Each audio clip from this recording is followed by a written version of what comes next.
చైతన్యరథం ప్రేక్షకులకు స్వాగతం, నమస్కారం. రొంపిచర్ల మండలం వెన్నా బాలకోటి రెడ్డి గారిని ఎలక్షన్ సమయంలో వైఎస్ఆర్ కాంగ్రెస్ పార్టీ నాయకులు హత్య చేపించారు. ఆ కుటుంబాన్ని ఈరోజు నారా లోకేష్ గారు పరామర్శించి భరోసానిచ్చారు. అలాగే తోట చంద్రయ్య గారి కుమారుడికి ప్రభుత్వం ఉద్యోగం ఇచ్చింది. టీడీపీ పార్టీ కార్యకర్తలకు ఎంత అండగా ఉంటుందనేది ఈ రెండో ఉదాహరణ. కార్యకర్తల సంక్షేమ నిధిని లోకేష్ చేపట్టిన తర్వాత కార్యకర్తకి ఎలా అండగా ఉంటున్నారో చూస్తూనే ఉన్నాం. తెలుగుదేశం పార్టీ కార్యకర్తలు లోకేష్ గురించి వివరించడానికి మనతో పాటు సీనియర్ రాజకీయ విశ్లేషకులు అంకమరావు ఉన్నారు. వారిని అడిగి మరిన్ని విశేషాలు తెలుసుకునే ప్రయత్నం చేద్దాం. సార్ నమస్తే. నమస్తే రామరామ్ గారు. వెన్నా బాలకోటి రెడ్డి గారిని హత్య చేయటం, అలాగే తోట చంద్రయ్య గారిని ఎంత దుర్మార్గంగా చంపారో చూసాం. వాళ్ళ తోట చంద్రయ్య గారి కుమారుడికి ఉద్యోగం ఇవ్వటం, అలాగే వెన్నా బాలకోటి రెడ్డి గారి కుటుంబాన్ని పరామర్శించి ఆదుకుంటామని చెప్పి హామీ ఇవ్వడం జరిగింది. దీన్ని ఎలా చూస్తారో, ఎలా విశ్లేషిస్తారు? తెలుగుదేశం పార్టీలో ఈ రోజు వరకు కూడా కార్యకర్తల మీరన్నట్టు కార్యకర్తల సంక్షేమ నిధి ఏర్పాటు చేయటం, దానికి సంబంధించినటువంటి కార్యకర్తల యొక్క బాగోగులు, వాళ్ళ చదువులు, వాళ్ళ ఆర్థిక పరిస్థితి, దానికి సంబంధించినంత వరకు పార్టీ తరపు నుంచి ఎలాంటి సహాయం చేయాలి అనే విషయంలో మొట్టమొదటి కూడా భారతదేశంలోని అన్ని రాజకీయ పార్టీలకి ఆదర్శంగా నిలుస్తున్నటువంటి పార్టీ తెలుగుదేశం పార్టీ. అక్కడ లేదు ఏ పార్టీ కూడా వాళ్ళు చనిపోతే వాళ్ళకి బీమా సౌకర్యం ఏర్పాటు చేయటం కావచ్చు, లేదంటే ఏదన్నా ఈ ఫ్యాక్షన్ గొడవల్లో కావచ్చు, పార్టీ గొడవల్లో కావచ్చు, తల్లిదండ్రులను కోల్పోతే వాళ్ళని చదివించడం కావచ్చు, వాళ్ళ బాగోగులు చూసుకోవడం కావచ్చు, ఇవన్నీ ఇంతవరకు ఏ పార్టీకి లేదు. అది ఒక తెలుగుదేశం పార్టీ సొంతం. వాళ్ళ అవును, అదే ఇక పిల్లలను చదువు, అదే అన్ని విషయాలు చూసుకోవటం వాళ్ళకి. పైపెచ్చు ఈరోజు అధికారంలో లేనప్పుడు, అధికారంలో ఉన్నప్పుడు కూడా వాళ్ళకే ప్రథమ ప్రాధాన్యత ఇస్తూ లోకేష్ బాబు గారు ముందుకెళ్తున్న తీరు కూడా మనం ఇక్కడ గమనించుకోవాలి. ఇప్పుడు వెన్నా బాలకోటి రెడ్డి కావచ్చు, లేదంటే తోట చంద్రయ్య గారి హత్యకు సంబంధించింది కావచ్చు. ఇదేమో ఎన్నికల ముందు జరిగింది. 2022 జనవరి 13వ తారీఖు అనుకుంటాను, నాకు తెలిసి జనవరి 13 తోట చంద్రయ్య యొక్క ఆ రోజు ఆయన నడిబజార్లో చంపేయటం కూడా జరిగింది. ఎంత కిరాతకంగా, ఎంత రాక్షసంగా అంటే ఆ పార్టీని చూసి మిగిలినందరూ భయపడాలి. ఆ రోజు జోలకంటి బ్రహ్మానందరెడ్డిని అభ్యర్థిగా ప్రకటించారన్న సందర్భాన్ని ఎట్లయినా సరే అతనికి వచ్చినటువంటి ప్రజాదరణను చూసి ఓర్చుకోలేక భయభ్రాంతులకు గురి చేయడానికి అమాయకుడైనటువంటి తోట చంద్రయ్యని ఆ రోజు చంపించడం కూడా జరిగింది.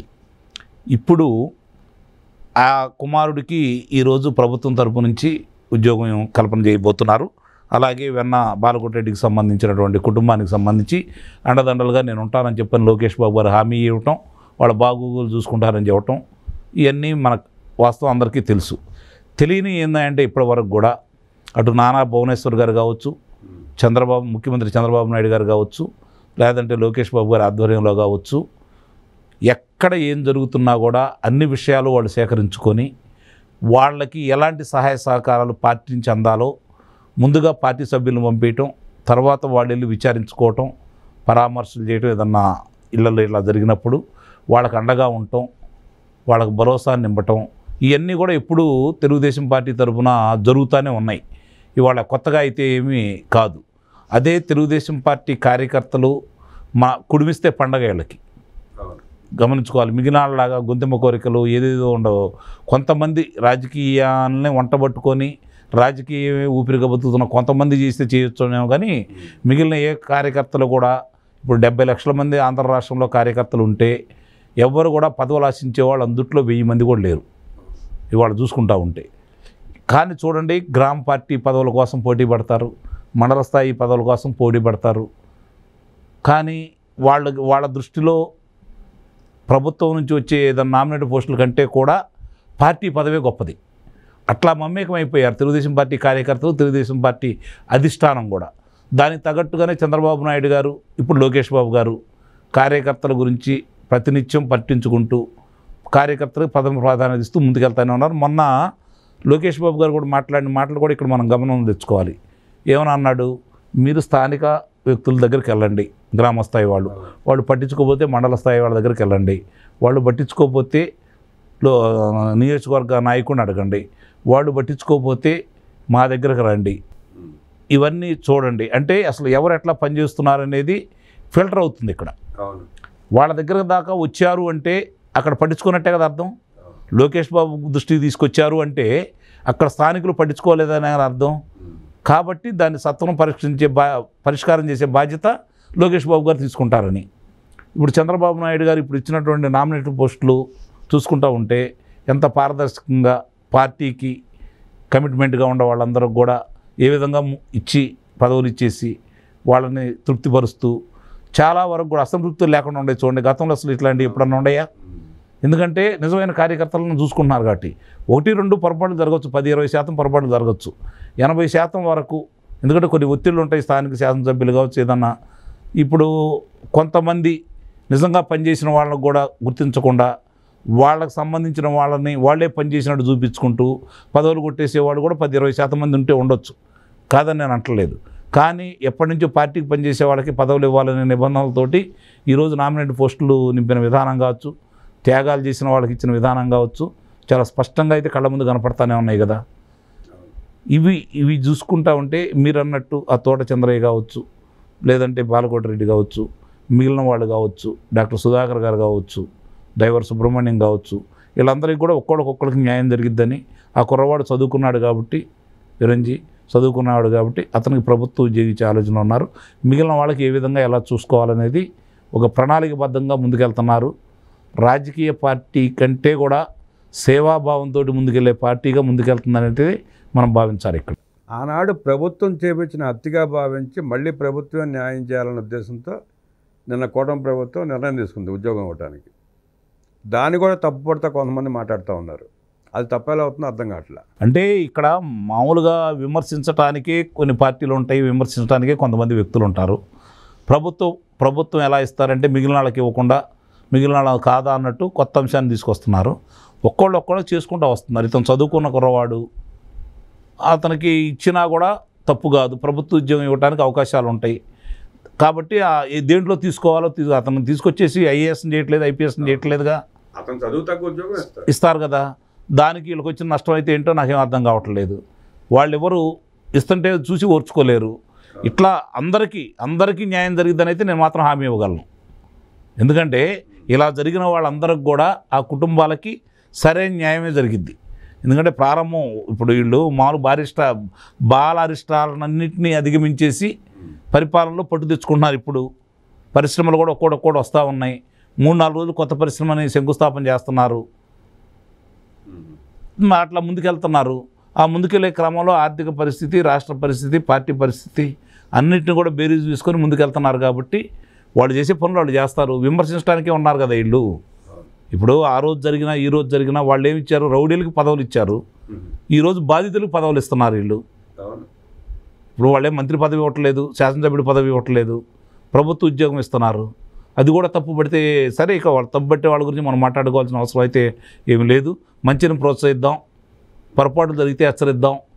అయినా సరే పెడచెవిని పెట్టి పొరపాట్లు ఎక్కువ చేస్తున్నాం అనుకోండి, బహిరంగ వేదికల ద్వారా ప్రజలకు తెలియజేద్దాం. మనం చేయగలిగింది అంతే కదా. రాజకీయ పార్టీ నడుపుకుంటూ సంక్షేమాన్ని అభివృద్ధిని కూడా 3 పట్టాలుగా చేసుకుని నడుపుతున్నారు ఇద్దరు తండ్రి కొడుకులు ఇద్దరు. ఎక్కడ అసలు విమర్శించడానికి ఆక్షేపించడానికి అవకాశం లేదు. అంటే కొన్ని పొరపాట్లు జరుగుతాయి, కొంతమంది నమ్మించి ద్రోహం చేస్తూ ఉంటారు. అన్నీ తెలియకపోవచ్చు, అన్నీ తెలియకపోవచ్చు. తమ దృష్టిలోకి వచ్చిన వాటికి న్యాయం చేసేసి కార్యకర్తలు న్యాయం చేసుకుంటూ ముందుకెళ్ళారనుకోండి, పరిపాలనలో లోపాలు లేకుండా, పార్టీలో లోపాలు లేకుండా కనుక ముందుకు తీసుకెళ్లాలంటే కత్తి మీద సాముతో కూడిన వ్యవహారం ఏది. ఆ విధంగానే ముందుకెళ్తున్నారని అయితే నేను భావిస్తున్నాను. ఇప్పుడు సూపర్ 6 ప్రకటించారు సార్. సూపర్ 6 6 అమలు రేపు ఆగస్టు 15 లోపు అమలు అయిపోతున్నాయి. దాని మీద కూడా పడి ఏడుస్తూ ఉండే వైఎస్ఆర్ కాంగ్రెస్ పార్టీ నాయకులు ఏం చెప్తారు మీరు? ఇప్పుడు అంటే ఇక్కడ విమర్శను తీసుకుందామా, మనం ప్రకటించిన దాని గురించి తీసుకుందామంటే రాష్ట్ర ఆర్థిక పరిస్థితి ఎంత అధ్వానంగా ఉందో తెలుసు. అయినా సరే పోటీలు పడి పార్టీలు ఈ సంక్షేమ పథకాలను ప్రకటించడం న్యాయమేనా చెప్పండి? ఇది కూడా ఆలోచించుకోవాలి కదా. వచ్చిన తర్వాత చంద్రబాబు నాయుడు గారు అక్కడి నుంచి కేంద్రం నుంచి వచ్చే నిధుల్ని పక్కదావ పళ్ళిచ్చే ఆలోచన చేయకుండా రాష్ట్రంలో ఉన్నటువంటి ఆర్థిక పరిస్థితులను దృష్టిలో పెట్టుకొని ఎప్పుడు ఎలా ఇవ్వగలగడానికి అందుకే ఆయన సంవత్సరం పైన పట్టింది. ఈ రేపు ఆగస్టు 15 అంటే సంవత్సరం దాటిది కదా. పాత అప్పులు తెచ్చుకుంటే అదే మళ్ళీ ఆగకుండా వెళ్ళాలి. ఒకసారి ఇచ్చిన తర్వాత ఆగకూడదు కాబట్టి అట్లా ముందుకెళ్తానే ఉన్నారు. ఏదైనా సరే ఇప్పుడు రాజకీయ పార్టీలు కూడా ఆలోచించుకోవాలి.